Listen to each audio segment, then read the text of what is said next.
Boa noite a todos. Boa noite a todos. Estão ouvindo bem? É um prazer estar aqui novamente nesta casa, que sempre nos acolhe com tanta alegria, tanto carinho. Muito bom a oportunidade de falarmos um pouco do Evangelho do Mestre Jesus, nosso Senhor Jesus Cristo, sob a ótica da nossa doutrina espírita. Só os corajosos hoje, né? Nesse fiozinho. Brinquei com o Carlos. Os corajosos, os necessitados, né? Aqueles que querem, persistentes, né? Sabe aqueles carnes de pescoço que não desiste nunca, brasileiro de verdade. Então, eu acredito que hoje, mais do que nunca, nós precisamos fortalecer o ânimo, né? O nosso bom ânimo, o ânimo, a coragem, a vontade de seguir adiante, de ficar firme nos nossos propósitos, na nossa jornada.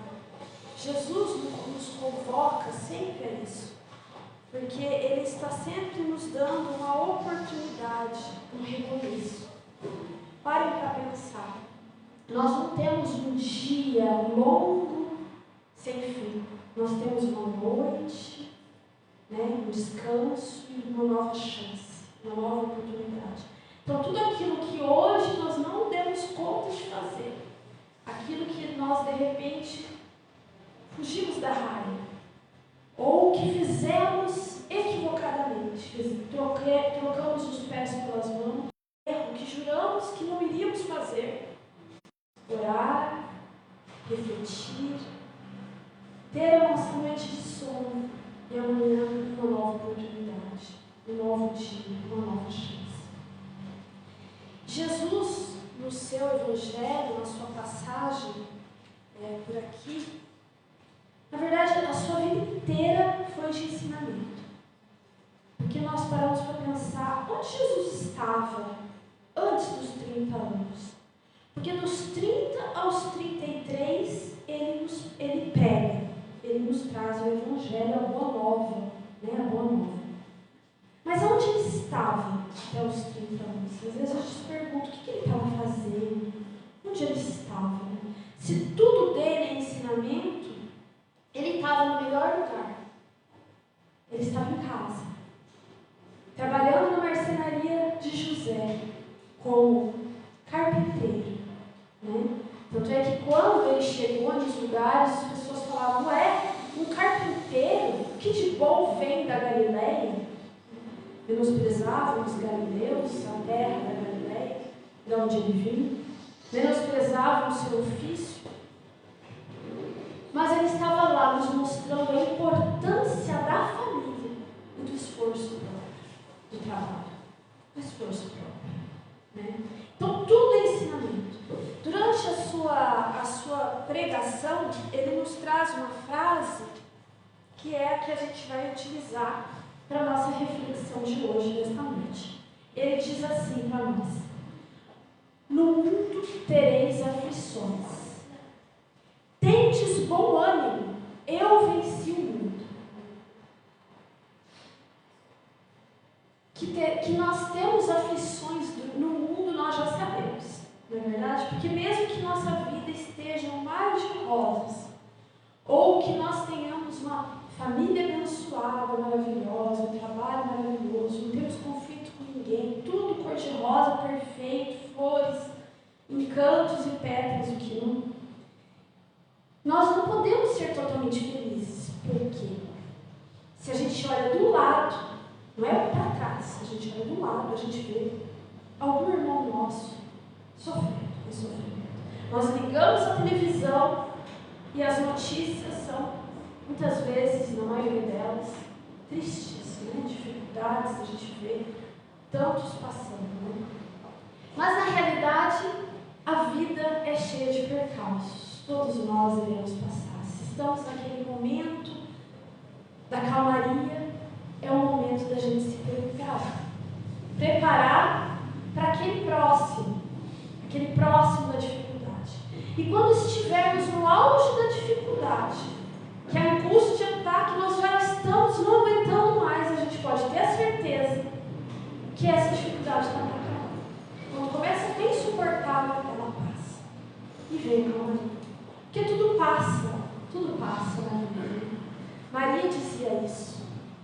Quando em Éfeso, junto com João, a todos que chegavam até ela pedindo uma palavra, um consolo, um colo de mãe, ela dizia, ela ouvia pacientemente a todos, depois olhando para aquela pessoa que está para chegar lá, sofrida, dizia assim: tudo passa, essa dor passa, tudo passa. A única coisa que não passa das nossas vidas é o amor do Pai. Porque o nosso Deus, o Deus que Jesus veio nos mostrar, é o Deus de amor, de justiça, de caridade.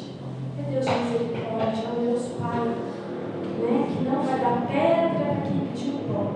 Se nós aqui, cheios de imperfeição, não damos pedra ao filho que pede pão, imagina o nosso Pai. Então, quando Ele vem nos dizer que nós teremos dificuldades aqui na Terra, é porque Ele nos mostra que a felicidade real e definitiva é mais além. Nos mundos incontáveis, meu reino não é deste mundo, não é aqui, é lá. Mas aqui eu estou por um motivo. Nós estamos aqui para nos superarmos as nossas imperfeições, melhorarmos a cada dia. E aí ele fala, tendes bom ânimo, mas é muito interessante porque ele usa o verbo ter no imperativo. Vocês já observaram isso? Ele várias vezes, Jesus diz, por exemplo, pedi e obtereis. Buscai e acharei. Bata e será aberta. Então, ele sempre está nos convocando a uma movimentação da nossa parte. As coisas não vão cair do céu. Nada vai acontecer se eu não me esforçar um pouco. Se eu não fizer esse movimento, um movimento de ir para frente. Na natureza a gente vê tantos exemplos de tudo na vida, Parem para pensar. Uma água parada. O que acontece com a água parada na natureza? Uma água que não flui, que não segue o seu rumo, ela é fresca? Aquela água parada? Não, ela apodrece. Se nós ficarmos estagnados, não andarmos nem para frente nem para trás, não é bom, mas assim, não nos movimentarmos, não fizermos nenhum movimento, o que vai acontecer? Não é? Então ele fala, ele nos convoca sempre a essa movimentação, para que nós saiamos do nosso marasmo, da nossa zona de conforto. Porque se somos espíritos imortais, como a doutrina espírita nos esclarece, jornadeiros em várias encarnações, criados por Deus lá no início, no nosso início, simples e ignorantes, todos iguais. Não há méritos, não há, como se diz, privilégios na criação. Mérito há, mas o privilégio não.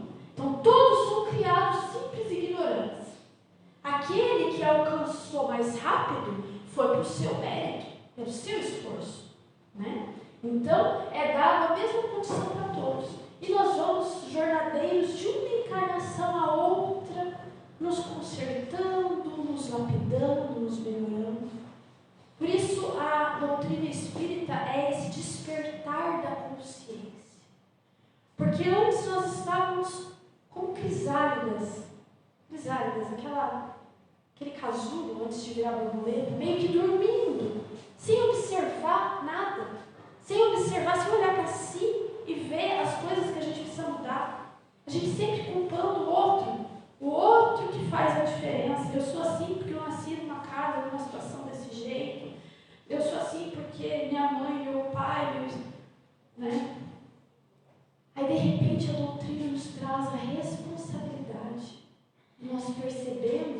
nós somos artífices. Nós somos os artistas de nós mesmos. Nós vamos nos construir. E o nosso hoje é o melhor de todos. Melhor do que o nosso exemplar hoje é o melhor do que outras épocas. Né? Nós somos a nossa melhor versão hoje. E no futuro, se nós nos esforçarmos hoje, seremos ainda melhores. Né? Então é uma aquisição, uma conquista nossa. É o exercício do livre-arbítrio. O livre-arbítrio, que é uma lei divina, de como tudo que é divino, imutável, perfeito e eterno. Então, uma lei é um direito total nosso. Nós podemos plantar à vontade, mas colheremos consequências daquilo que nós plantamos. Então, se nós escolhemos o bom caminho, o mérito é nosso. Viva! E se escolhermos o outro, nós vamos ter a responsabilidade também daquela escolha infeliz, né? E as consequências. Então, hoje, as nossas dificuldades, né? A gente diz assim, as vicissitudes, as provas e as vicissitudes, o que são? As vicissitudes são as consequências desses nossos atos equivocados lá no passado, que hoje a gente tem que assumir, porque foi fruto nosso. Ninguém nos coibiu a fazer nada. A escolha é totalmente nossa, individual. É claro que quando eu escolho totalmente consciente do que eu estou fazendo, tem um peso essa escolha, não é? É um tal do agravante. Eu sei tudo. Eu tenho conhecimento. Eu sei o certo e o errado. Né? Então eu tenho um agravante. Agora, quando eu estou perdido, eu estou à deriva, eu tomo uma atitude achando que é melhor, eu tenho um atenuante, não é verdade? Da ignorância. Então, o conhecimento traz muita responsabilidade, porque agora nós sabemos. E quando nós sabemos, a gente tem que pensar muito bem. Né? Nós temos que pensar muito bem nisso, o que nós vamos escolher, como nós vamos agir. Então, as vicissitudes são isso, são essas consequências. E as provas, nós não estamos buscando avançar, crescer, ir adiante. As provas são justamente aquele modo de aferir, de verificar o nosso momento atual. Será que a gente está cumprindo tudo aquilo que nós prometemos antes do mergulho na carne, antes da reencarnação? Quem é esse nosso lar 2? Nosso lar 2, que nós estamos aqui nada à toa, nós estamos com um propósito, nós temos as ferramentas nas mãos e nós estamos sendo artífices de nós mesmos, construindo essa obra de arte que somos nós. E Jesus sempre nos convocando. Então ele diz, tendes bom ânimo. Faça essa movimentação. Não desista. Por mais que o mundo tenha aflições, que a felicidade não é deste mundo, não desista, continue. Busque um ânimo, busque uma força dentro de você. Né?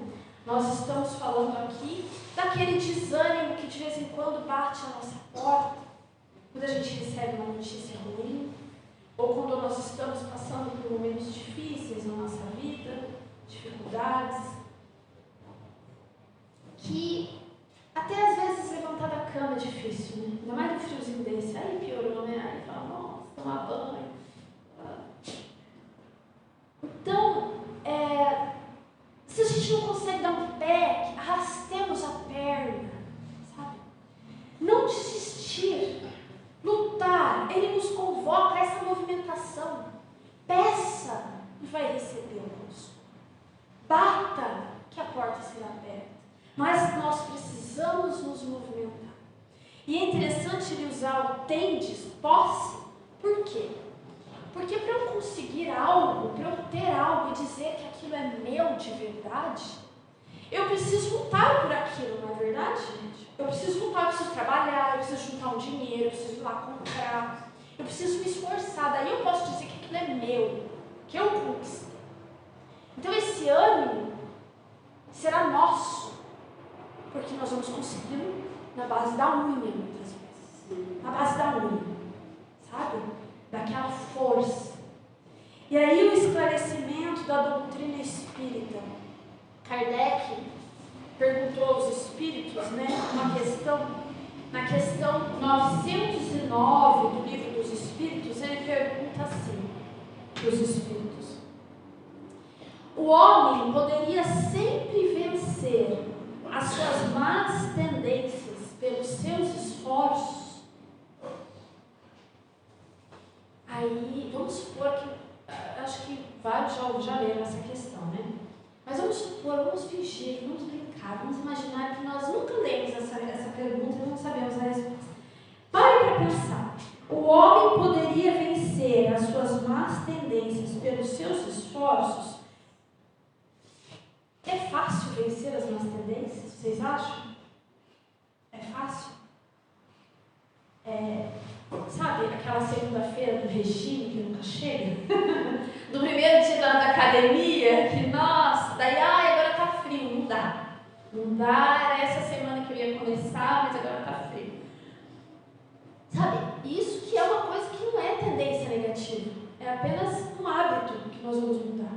É como se aquela lei da física, a lei da inércia, sabe, de ficar parado, acomodado, ela parece que nos chumba a uma paradeira, a um estado assim de estar feliz onde a gente está, uma satisfação, como se a gente não está satisfeito, mas ao mesmo tempo a gente fica, e vai ficando, e vai ficando. Então, a princípio a nossa resposta seria: não tem como vencer sempre as nossas, más tendências. Mas aí nós já lemos o Livro do Espírito e a gente sabe que os Espíritos do Senhor, a equipe espiritual que veio nos trazer essa bênção, que é a doutrina, as revelações, eles são muito francos, diretos, e muitas vezes parece que eles estão dando um soco no nosso estômago. Não é assim? Até falta de ar, não é? Olha, gente, essa resposta para mim, a resposta é assim: sim. Então, sim, é fácil. Nós poderíamos vencer as nossas más tendências pelos nossos esforços, sim. Aí ele ainda completa. E algumas vezes por fracos esforços. É a vontade que lhe falta. Ah, quão poucos dentre vós fazem esforços. Daí a gente fica, não é verdade? Aí eu vou fechar o livro. Eu vou na cozinha comer um negócio, né? Não é assim? Deixa eu olhar no sorvete. Tá frio, mas eu gosto de sorvete mesmo assim, tá tudo bem. Por quê? Porque é a verdade. É a verdade. É aquela verdade que a gente quer negar a nós próprios. Que custa a gente fazer um esforço. Então, a mudança depende de nós. Eu preciso primeiro me olhar, me reconhecer, conhecê-las e reconhecer, me conhecer, entender quem eu sou, tudo que eu já alcancei, mas aquilo que ainda falta alcançar. O que eu preciso melhorar? Qual é aquela atitude que está sempre me fazendo infeliz? Quais são elas? O que eu tenho que trabalhar? Então hoje eu não dei conta. Amanhã é um novo dia. Amanhã é um novo começo. Na verdade, o momento presente é o verdadeiro presente. O agora. Se a gente considerar o agora, esse momento aqui, que estamos aqui, nós reunidos, não existe acaso. Existe a divindade, Deus cuidando da gente. Não existe acaso. Então, o momento presente é um presente. Mas nós podemos pensar também no presente, no agora, na nossa presente reencarnação. Porque tudo do jeito que a gente está encontrando, nós não teremos novamente. Sabe? As facilidades que nós temos hoje. Então, é uma oportunidade de ouro que nós temos nas mãos. E daí a gente pensa, nossa, mas a vida está tão difícil. Vira e mexe, alguém olha para nós e fala assim, acho que com vocês também, ou a gente mesmo fala isso, o mundo está perdido. Você viu aquela notícia?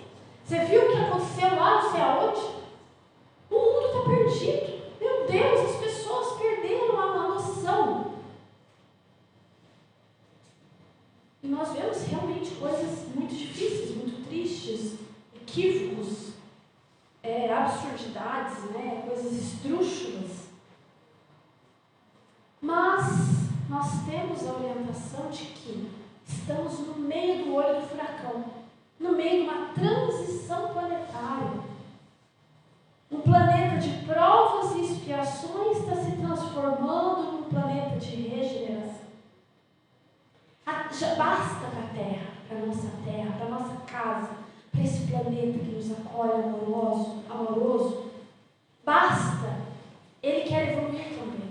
Então, que o povo aqui se melhore, né?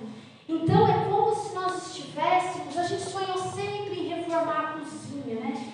Que mulher não tem esse plano, né? Esse sonho. Só que ela não gosta de cozinhar, não quer saber. Daí ela quer reformar outra área da casa, né? Mas assim, ela quer ter uma cozinha linda, maravilhosa. Difícil uma mulher que não quer.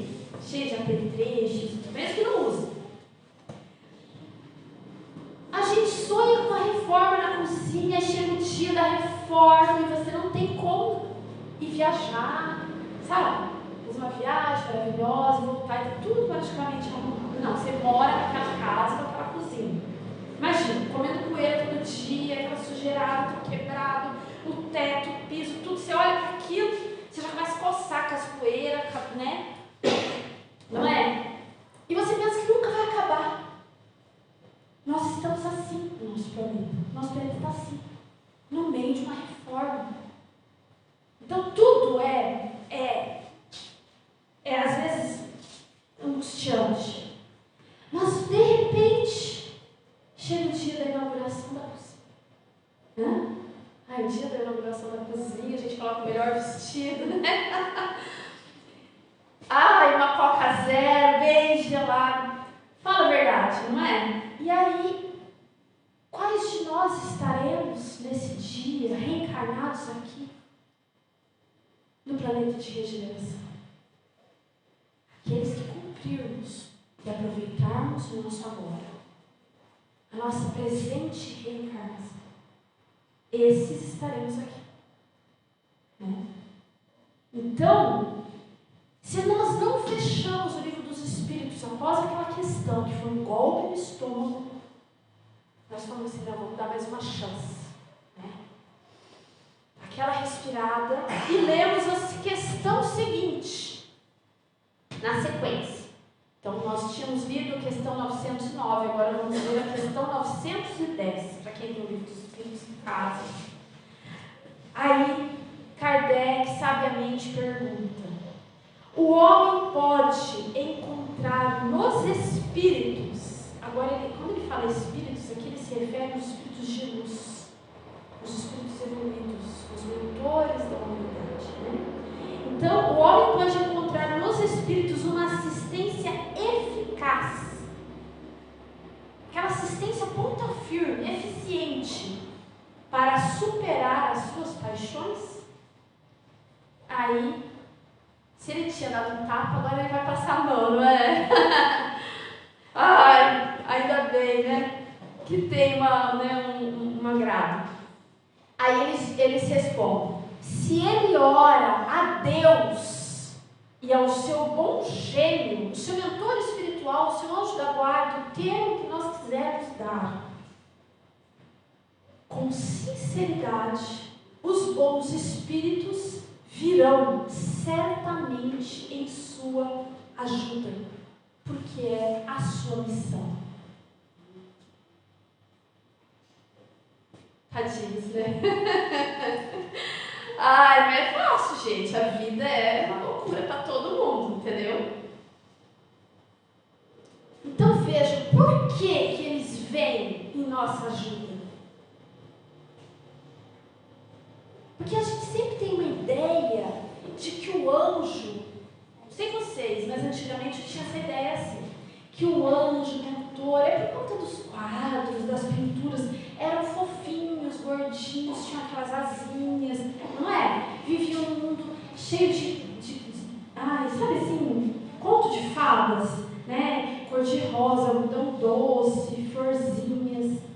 E depois, estudando a doutrina espírita, nós descobrimos que se todos foram criados simples e ignorantes, esse anjo da guarda, esse mentor, esse bom gênio,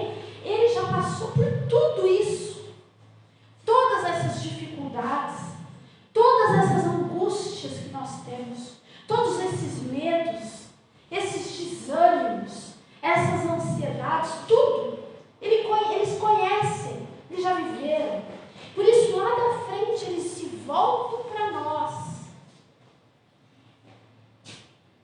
sabendo o que a gente está sentindo, com a caridade que emana deles, promana deles, porque agora eles já são homens de bem.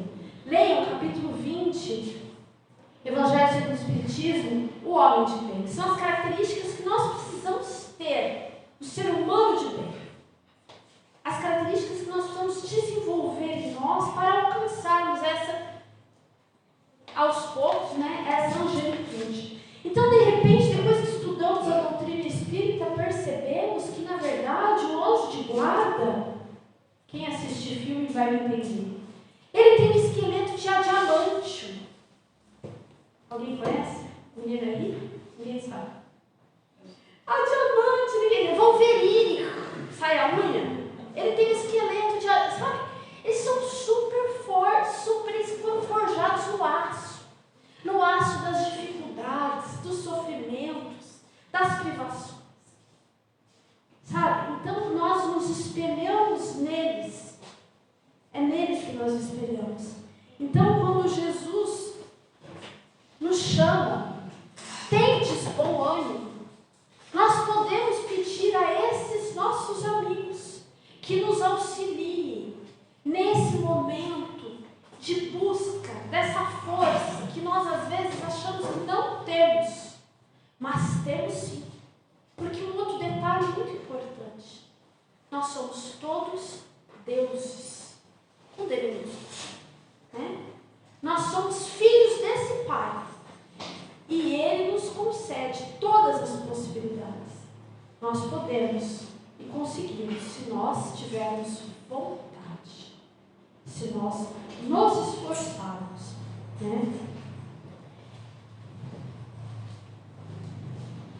Então, é muito interessante também que no capítulo 5 do Evangelho segundo o Espiritismo, é o capítulo Bem-aventurados os aflitos.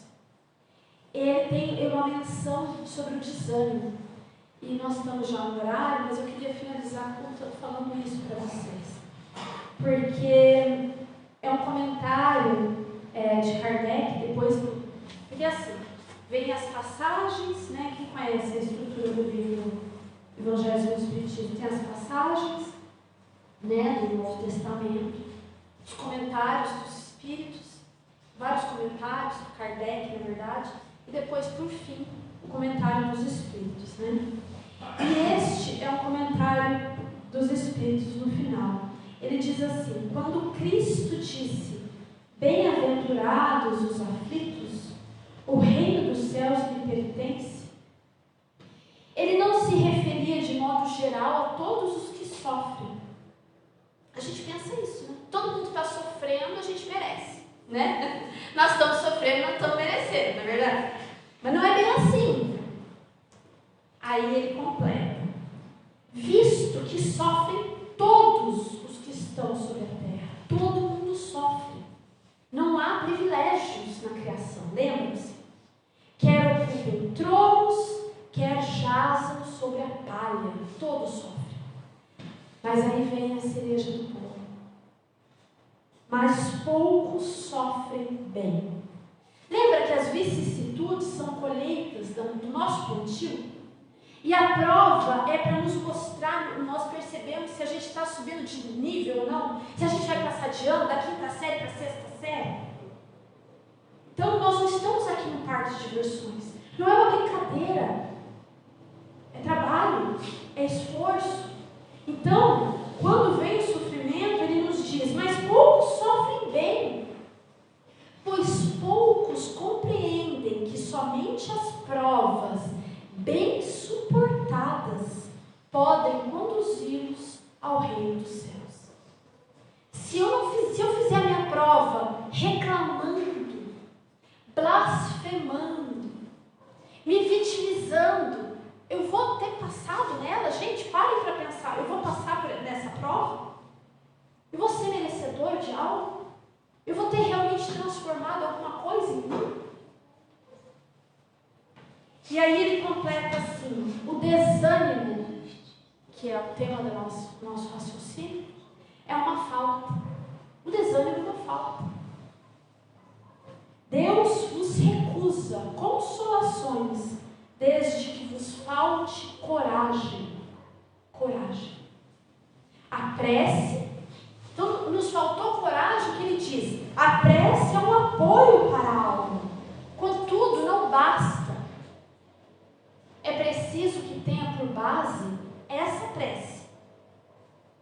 Tenha por base uma fé viva na bondade de Deus. Nós tenhamos certeza da bondade desse Pai. Que tudo que a gente está passando tem um motivo, mesmo que a gente não entenda.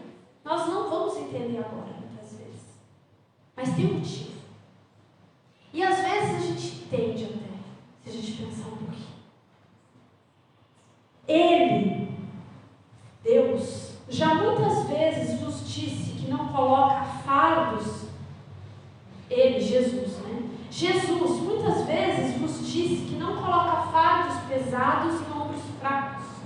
O fardo é proporcionado às forças, como a recompensa será pela resignação e pela coragem. Então, que possamos lembrando sempre que nós não estamos sós, que estamos um guerreiro forjado no aço ao nosso lado. Fora todos os nossos companheiros espirituais de outras épocas, dessa vida aqui que já foram antes, e de outras encarnações que nós não lembramos nesse momento. Mas nós temos amores, seres que nos amam, que torcem por nós. E nós nunca estamos sós. Nós estamos a uma prece de distância do colo de Deus, do colo desse Pai, que nos aguarda pacientemente, que nós nos superemos a cada dia para chegarmos lá, naquele mundo, naquele planeta, naquele momento, no nosso momento de perfeição. Porque o reino de Deus, onde Jesus veio construir o reino de Deus? Num lugar fora? Não. Tem uma questão do livro dos Espíritos que Kardec perguntou aos Espíritos: onde está escrita a lei de Deus? E os Espíritos explicam: na nossa consciência. Todos nós temos. O lugar sagrado não é mais fora. O lugar sagrado é dentro de nós. Então é aqui que vai ser criado o reino de Deus. Quando nós nos purificarmos dos nossos mazelas, dos nossos orgulhos, do nosso egoísmo, que é a fonte de todas as nossas infelicidades. Para terminar, eu quero deixar uma imagem para vocês. Há um tempo atrás, eu acredito que esse vídeo ainda esteja liberado no YouTube, aconteceu uma corrida, sabe essas corridas de resistência? Não sei o nome disso, eu esqueci. O que é? Triatlo. Hã? Triatlo. Maratona. Porque o triatlo é tipo 3 coisas, mas é tipo isso. Mas é uma coisa só de correr. Maratona. Então, uma mulher tinha treinado muito para aquela maratona.